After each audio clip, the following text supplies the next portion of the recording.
Okay, so the first thing we talked about was the whole why atoms form ions. Now we're going to talk about the how. Okay, so the how is really how to figure out the charge and what's happening. So hopefully you understand that atoms lose or gain electrons to become stable, and you understand that we're looking at specifically the valence electrons. Okay, so there's a couple different things that we can do to look at this. So let's just start with some basics. Okay, so if we're looking at group one and group two, we're going to look at the trends in the periodic table, which is our roadmap. So if I look at lithium, all right, how many valence electrons does lithium have? Lithium has 3 electrons, right? So we know that the first energy level, that ring, can only hold 2. And so the next energy level is the outermost ring, and there's 1 valence electron in it. We also know that sodium has 1 valence electron.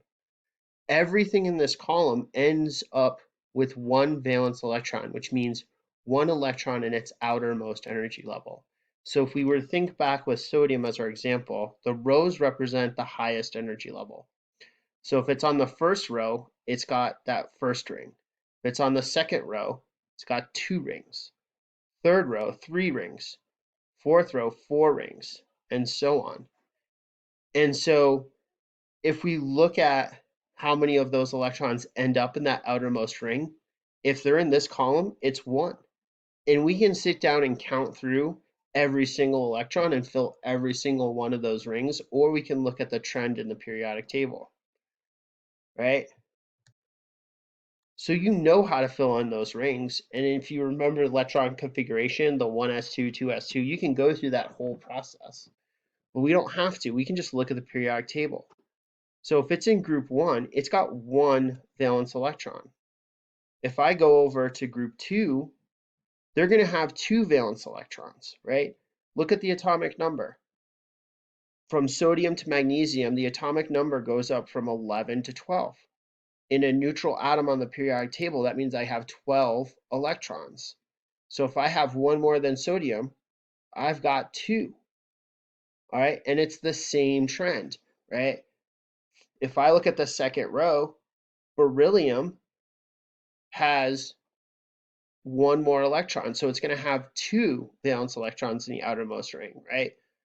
And then we get to magnesium, it's in the third row, so its highest energy level is 3, and there's going to be 2 electrons in it. And we know this from the pattern of how many electrons. You can fit 10 just below it, okay? So why, you ask, is this box empty? Because helium can hold 2. Remember, that first ring only holds 2. So helium is considered stable. It's the one exception. It doesn't have 8, right? Hydrogen is also over here in this different color because it's technically a nonmetal, okay? It has 1 valence electron. All right, so let's go back to our periodic table, or back to the sheet example. So now I'm filling in how many valence electrons I have. I have 2, all right? So everything in group 2, okay? Now let's look back. Think about the why. All right, if I have lithium and it's got 3 electrons, 1 valence electron, if I take away 1 electron, it's stable like helium, right? Because now it's got 2 and it's filled that first ring, right? If I look at calcium, it's got 20. It's on the 1, 2, 3, 4th row of the periodic table. It loses 2 to 18. It is now like argon. All right. So here's the how. 1 valence electron. I'm going to lose that 1 valence electron. I've got 3 electrons, and I end up with 2. I still have 3 protons. I have 1 fewer electron, okay? So think about it this way.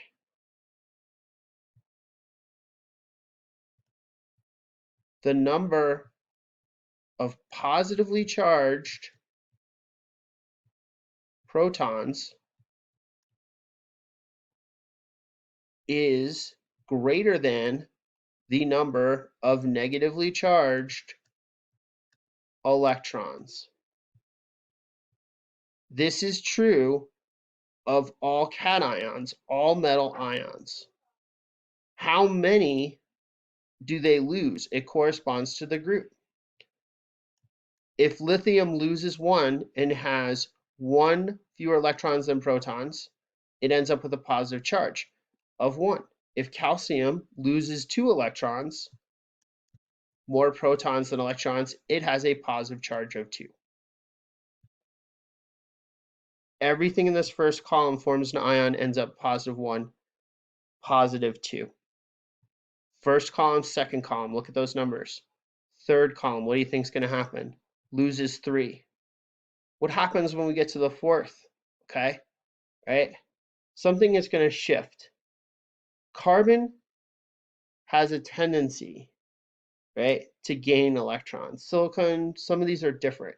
This is sort of this like dividing line, all right? We can call these +4 or -4. Think about it in terms of energy. Think about it in terms of reactivity. It's easier to take away a fewer number of electrons than it is to take a large number. So if our goal is to get to 8, it's going to take less energy to lose going this way. So what's going to start happening over here? Let's look. I'm in group 6. All right. Oxygen has a total of 8 electrons. Okay.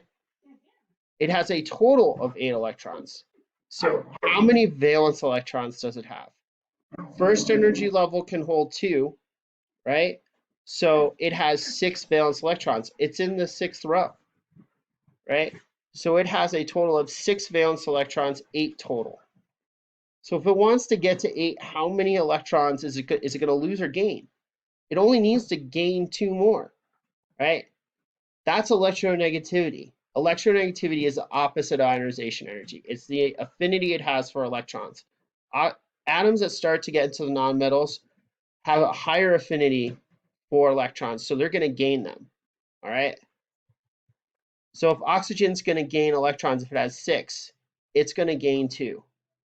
The total number of protons is now less than the total number of electrons. Okay, it just gained 2 electrons. It went up to 8 total valence electrons. All right, 8 total valence electrons. It now has how many electrons total? 10, same as neon, just like a noble gas. Always wants to get to 8. That's the magic number, whether it's an anion or a cation. Nonmetals form anions. They gain electrons. Group 6. So take 8 minus 6. The charge becomes -2. All right, let's look at chlorine. Chlorine is in the 7th row. All right, so how many valence electrons does it have? 7. Total electrons is 17 in a neutral atom. In the outermost ring, it's 7. To get to 8, 7 minus 8, right? 8 minus 7 is 1, right? It has 7 valence electrons. It wants to get to 8. It's going to gain 1 more, right? It's got more electrons than protons, -1 charge. So you can just go in and fill in your periodic table, right? +1, +2, +3, +4, -3, right? -2, -1. It's all about becoming stable. All right, this is the how they form ions. So when we're looking at an ionic compound, where do you think the electrons come from? If oxygen needs 2 electrons and calcium came along, it wants to lose 2 electrons, both those electrons are going to go to oxygen. If sodium comes along, chlorine wants 1, sodium has 1, it's going to give it. That's the transfer of electrons. That's an ionic bond, okay? So hopefully this review helps fill in those gaps so that you guys can finish up the naming and the chemical formula. Remember, cations and anions, transition metals, ionic compounds, all right? Nonmetals form molecules, they share electrons. It's a whole different thing, all right? This is just ions. So remember, energy levels are the rows, right? That tells me where they are. That tells me how many, we can figure out how many valence electrons we're reading the periodic table. All right. So hopefully that kind of fills in the gaps. If you're still shaky, that's 20 minutes of videos that are a review of something we spent 5 days on in class. I wouldn't be surprised if you still had questions. So if you've gone through this video, you've reviewed the material, you're still lost, you definitely need to stop into an office hour at some point. I'll do a private one, I'll set up a special group one, whatever you guys need to get caught up. But these two videos are hopefully jog enough of your memory so that it makes more sense. But remember, at the very least, read it from the periodic table. But it's better to understand concepts. Concepts stick with you longer. Like I've talked about the brain chemistry, right? Those are what fires your brain up and makes those connections. So really, it's better if you can understand how to get to total number of electrons, to valence electrons, to charge. Okay? Good job. All right.